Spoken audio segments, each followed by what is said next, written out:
Mummy कुछ सुनाओ, कोई चुटकुला या पुरानी कहानी सुना दो। पुरानी कहानी क्या सुनाऊं। आजकल तो नई नई कहानियां हैं, हमारी पुरानी कहानी कौन सुनता है। चल जब तो सुनना चाह रही तो सुना देती हूँ।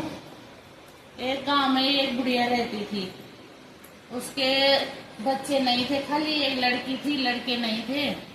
उसने अपनी लड़की को पढ़ाया लिखाया, पाला पोसा, उसकी शादी कर दी। वो अपने ससुराल चले गई और उसके ससुराल में भी बहुत बड़ा परिवार था। वो अपने मायके में अपनी माँ से मिलने बहुत कमाती थी, आ ही नहीं पाती थी।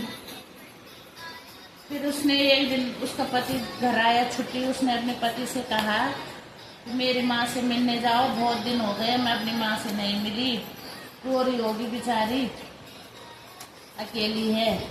तो उसके पति ने कहा चलो मैं छुट्टियाँ रखा हूँ, 2-4 दिन हो आता हूँ, देख आता हूँ।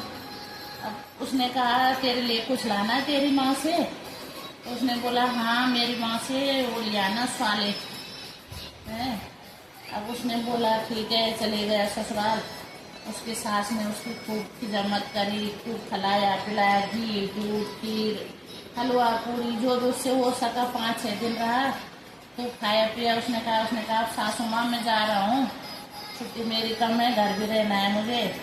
तो उसकी सास ने फिर उसके लिए जो भी बांधा होगा, उतरी कुटरी जो भी दी उसको दी। बोला मेरी बेटी ने कुछ मांग रखा है। मैंने कहा हाँ मांगा तो है पर मुझे याद नहीं है क्या बोला कि मेरी माँ से मेरे लिए कुछ ले आना, पर मेरे को याद ही नहीं आ रहा है। सोचता रहा, उसने कहा मुझे नहीं आ रहा याद। तो उसने बोला चल कोई बात नहीं, याद है। फिर वो घर जा रहा था, उसने अपने पैर सास के पैर और छुए, कहा सासू प्रणाम मैं जा रहा हूँ, तुम ठीक ठाक रहना। और उसकी सास ने उसको प्यार और करा।